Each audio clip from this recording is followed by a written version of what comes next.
got it. We figured it out. PPD, how's it going, man? Welcome to the show.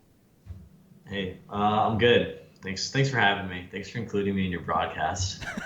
Thanks for joining me on my broadcast, man. I'm excited that you're willing to join me on my first episode here. So, looking forward to hanging out for a little bit and talking some Dota as well as amongst other things. So, first, did you watch the ESL1 Genting, and what did you think if you did? Yeah, I watched a bit of it. Like you were saying, starting my own new team, it's important for me to like stay up and watch the competitive side and try to learn a few things. I was trying to watch the what was it the DC versus VP, and Mm-hmm. so I sat down on my couch in my living room and put it on the big screen. I was excited to watch it, but then I ended up just watching the broadcasters just talk for like an hour, and I just fell asleep. And I woke up and it was like game two. It was like almost over, so Yeah. I was disappointed. But yeah, I tried to watch as much as I could. It was a pretty quick series, to be fair. So DC kind of crushed VP from what I remember. So the result of DC winning it, I mean, did that surprise you at all, or was that not surprising? I was a little surprised. I think I wasn't. I've been kind of shaky about DC as in terms of like how good I think they are. I think they had like a pretty easy road at the major, and then they like kind of got really upset by Ad Finum, I think. Yeah. Um, I think that like I don't think DC is at the same level as like OG, for example. So I think even if they got to the finals, they would have been a little one-sided. But I mean, this kind of like solidifies them as like a top team, I think, and kind of justifies all of the invites and kind of results that they got.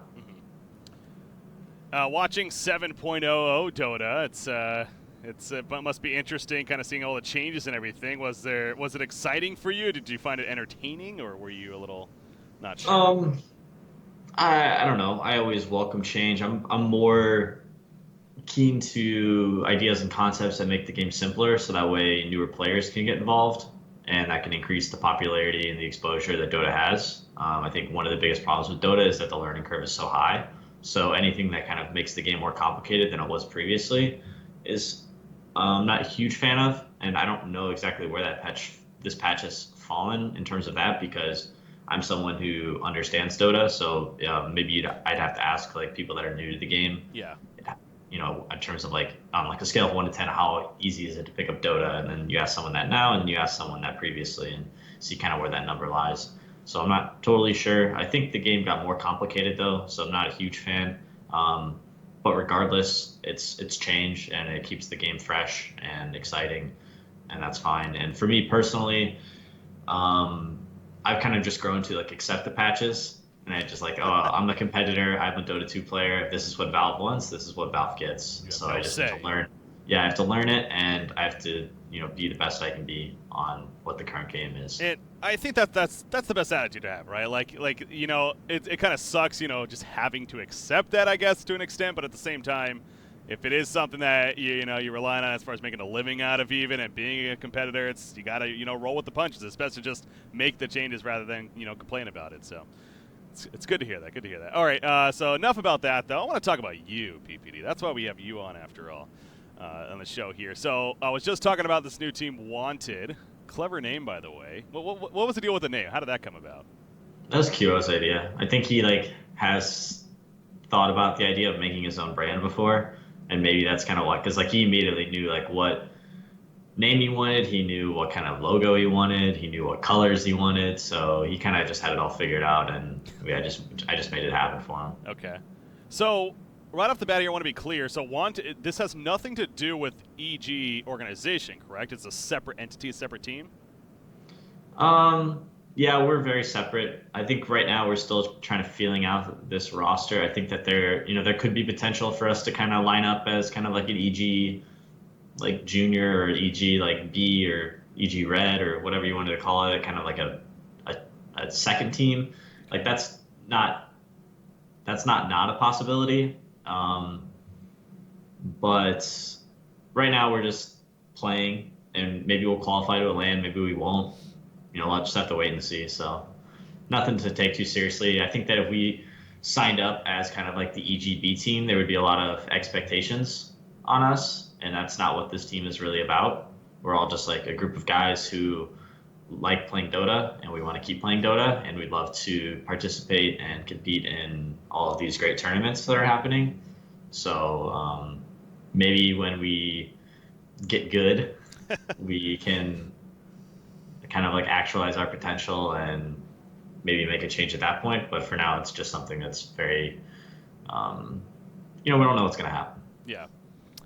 So this roster in general, it's kind of from all places, kinda. But QO's the one that really I think caught a lot of people off guard. If anything, what was the deal with that? Like, did he come to you, or you go to him, or how did QO become involved?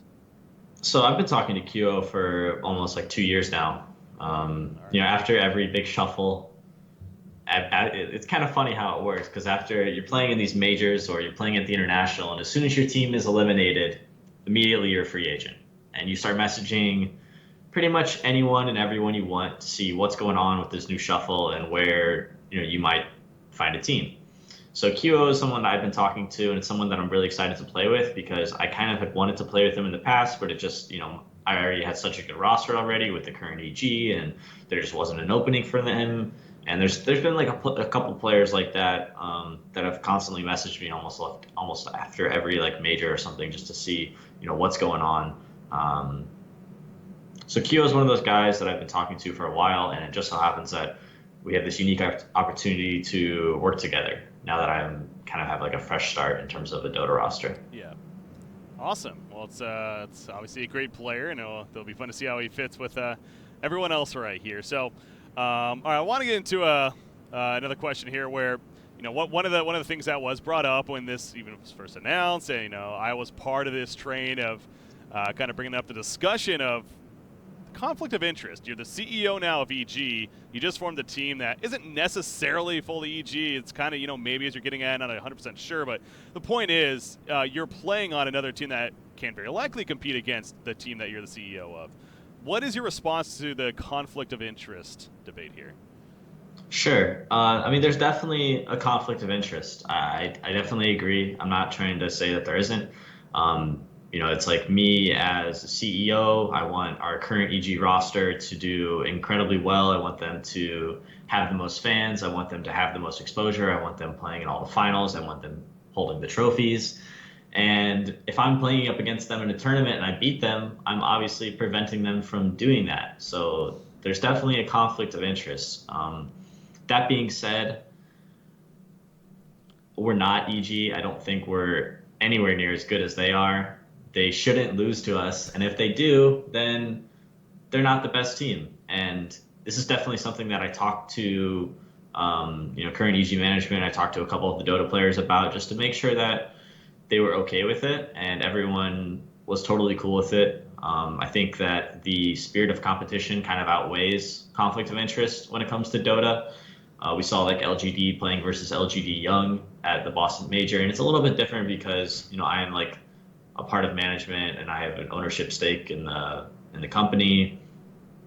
But at the end of the day, like regardless of your brand and regardless of what kind of flags you play under, each Dota team wants to be the best Dota team, and if there's a Dota team out there that beats you, then you're just not the best. That's a fair way to put it. And yeah, you kind of touched on it a little bit, but just to reiterate, so you mentioned you talked with your EG team about this idea of you forming your own team.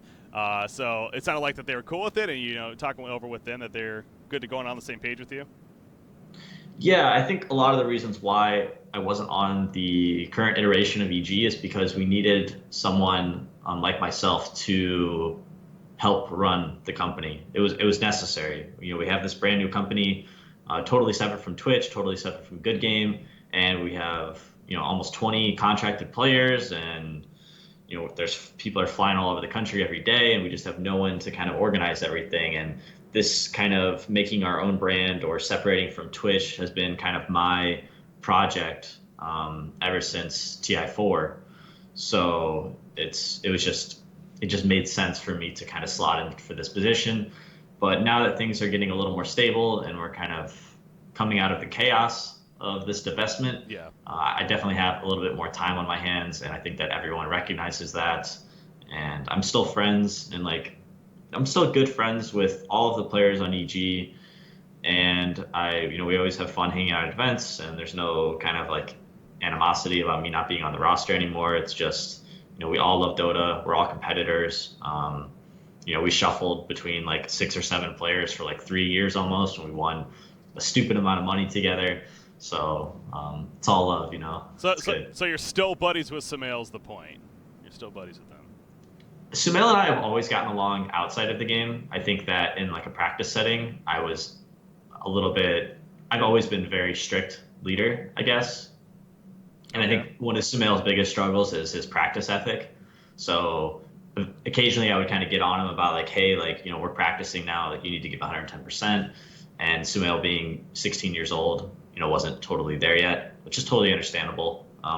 But besides that, everything else, like Sumail and I have always gotten along, especially outside of the game. So being able to spend time with him now as not a Dota player and not a teammate, we get along just fine. We have a lot of fun. Yeah, we saw a little bit of that in the True Side episode. At the most was Sumail, the maybe when it comes to the practicing and whatnot, there was a little bit of the drama there, but that was literally exactly the same thing that I went through yeah. with him. So it's something he'll grow out of, I'm sure. Yeah. Get older, you mature, and everything. How was that, by the way? And you weren't necessarily a big part of that, I guess, as far as being on it. But True Side, are you glad it's over?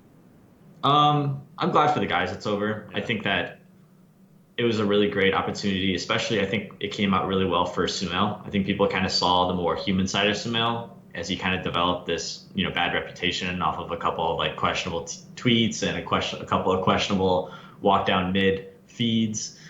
So I think that people kind of see him, or that Valve's documentary did a good job of humanizing the players, and I think people really connected to that.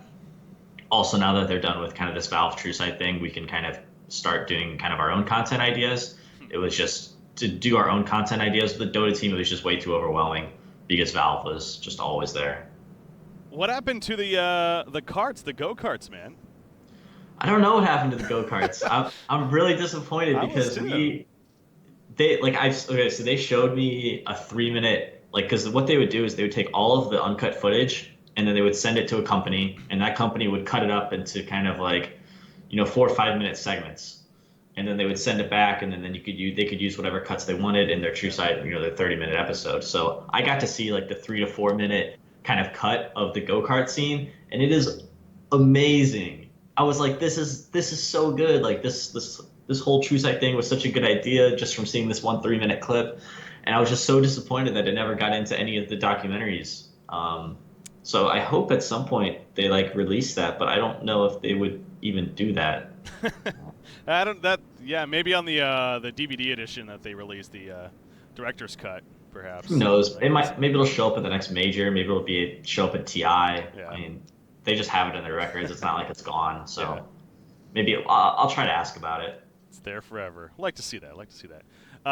So that kind of leads now into also we've obviously been talking a bit about you being the CEO now. What exactly does that mean? You're the CEO of EG. What does that mean? Sure.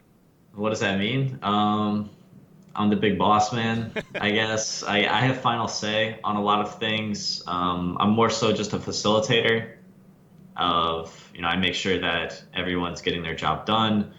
People come to me just for any of their concerns or questions. I would say that the most interesting part of my job is that I'm kind of in charge of the direction of the brand, kind of the brand's image, what players we pick up, what teams we pick up. That's kind of my say. What games we get into, whether it's, League or Overwatch or CSGO, like that final say is kind of mine.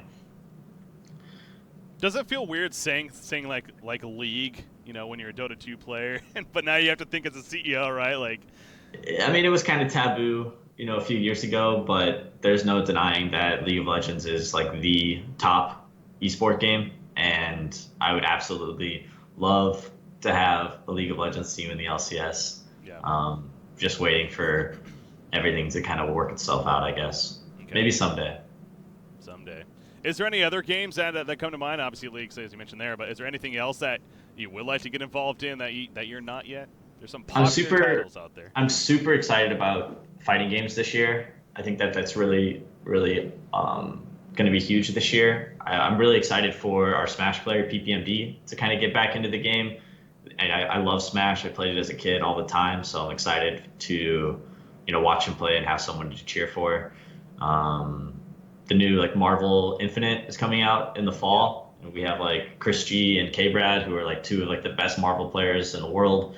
So I'm excited to see how they do for that. Um, People always ask me if we're going to get back into CS:GO, and I'm not totally sure if we are. I think right now that whole market is just like super overpriced. Um, Players are just, I mean, there's so much kind of like VC or like angel investor money in the scene right now. And we're one of the few esport brands that hasn't really sold part of our company to big money. So we don't just have like endless gobs of cash to throw at players, which is kind of what's happening in CSGO. So it's just tough for us to find budget for such a spendy, um, an expensive game. Well, I heard you were trying to go pro in CS:GO yourself. I've dabbled in a lot of games. I'm trying to see where where I might move on to next. I think Yeah. for a second there, I was sitting at 2900 SR in Overwatch, and I was thinking, maybe this is my game. And I've been playing for like 3 days now, and I just can't get over 3000. I can't reach my platinum ranking. I'm just Dang. sitting, or wait, or diamond, or something, whatever. I'm at platinum or diamond now. I'm trying to get. I think I'm at platinum. I'm trying to get to diamond, but it's been a struggle.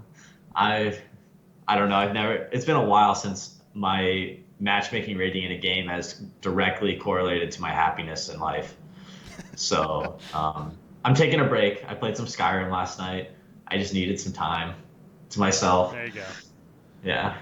That's fun to do. So, one last thing about being the CEO. Do you feel like you have to be like a little more careful on things like social media now and stuff, or do you still feel like people understand that this is who you are and you're not overall too worried about that?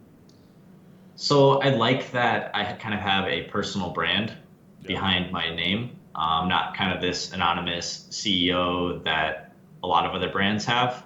Um, there's a couple. I think like Hastra from Envious has like a pretty big following, and same with oh shit, I forgot his name, but the Optic owner, Okay. he has like a huge following. Obviously, he's from Optic, so they just have huge social media following. But it's kind of fun to have my own personality and be able to like still pop on and stream games and even like compete in tournaments. It's different, which I don't think is a bad thing at all. I think it's just a unique kind of experience. So yeah. Forgot to ask, who do you play in Smash? You seem like a Falco player. I play pretty much everything, honestly. I don't like people. Not that I don't like people. I don't like the fact that people pick like the same like 6 or 7 characters. So if I'm playing Smash like at a tournament, sometimes I'll pick like Game and Watch or Bowser or Donkey Kong or Okay. who Link. Like I'll just random. I prefer to random. That's what I tell people to do Ah, when I play against them because that way I actually have a chance. Like if they're playing their Mars or their Foxes or their Falcos, like I'm gonna get destroyed. So I tell them like you get to random once, and if you don't like it, you get to re-random, but then you're stuck with it. nice. So that's kind of how I play Smash, and I actually win a couple games here and there against people that bring their own controllers and think they're hot shit. Yeah, I used to be really good. I played a mean Jigglypuff, as well as Ness. Like those Cool. characters, yeah. Yeah. All right, but that was long ago. We're getting old, man. We're both getting old. You're the big boss now, CEO of EG, and I'm doing my thing here. So Break, we're not getting old, man. We're young. Young-minded. that's true. We are overall still pretty young. All right. I mean, that's pretty much going to the end of this. But outside of so back to Wanted real quickly too. When can we expect to see you guys your first event? Do you have that planned out?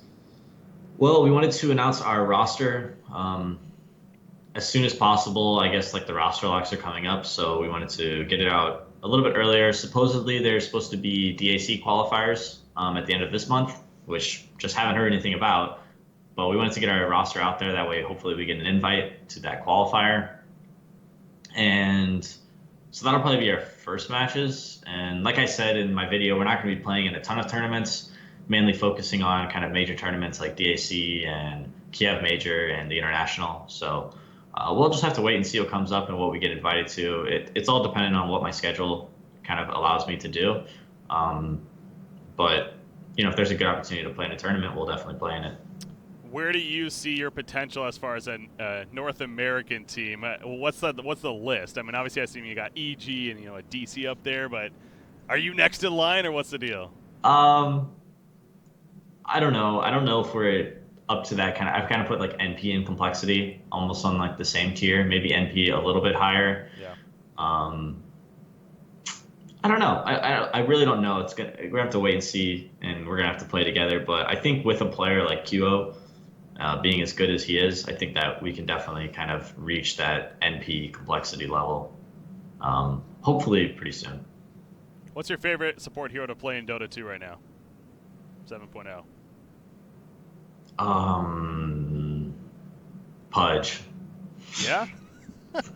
Yeah, Pudge. I like Pudge. I mean, Pudge, Pudge, okay. Omni Knight, Omni Knights, Undying. I don't know. I really like playing four heroes. Four heroes are just more fun. You don't buy the wards. You just go own. You just roam and you kill people, Yeah, and that's good fun in pubs. Playing five is just awful. You have to buy wards and everyone sucks and you just lose. gross. All right, PPD, I really do want to thank you, of course, for joining me on the podcast here. Any shout outs, anything else you want to say? Um, wow, shout outs. Yeah, Dun, dun, dun, dun, dun. so many people to thank. Ah, no, no, no, no, no, no, no. I don't know. I don't know. Maybe no shout outs. I don't Maybe know no what to shout say. outs, dude. Where can people find you?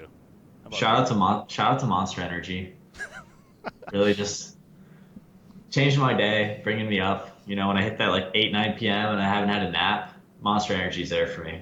There you go. Where can they find me? They know where to find me. Twitter, Peter Pandam. That's where it all goes down. I might post a YouTube video. I'm thinking about doing a Twitter Q&A video. So maybe check out my YouTube channel /Peter Pandam. Check it out, guys. I know I am. I got that follow button hit. All Thanks, right. Breaky. Appreciate No it. problem. PPD, thanks again, man. Really do appreciate it. And best of luck with the new team. We'll obviously all be watching, man. Bye bye. All right, so that's the boss himself, joining us here on the podcast. So really thank Peter Van Dam for joining us, obviously, and quite the player slash personality slash now CEO, and always awesome to have somebody like that on the show right here to weigh in and talk about things that things that have been happening recently with Evil Geniuses and his new team and everything. So they got all kind of lined up, with this podcast and everything as far as his announcement of the new team and him being recent CEO. So I was glad that he was willing to join me on the show. And I think that went pretty well. So want to thank him again one more big time there for joining us. There's PPD in chat. Thanks, man.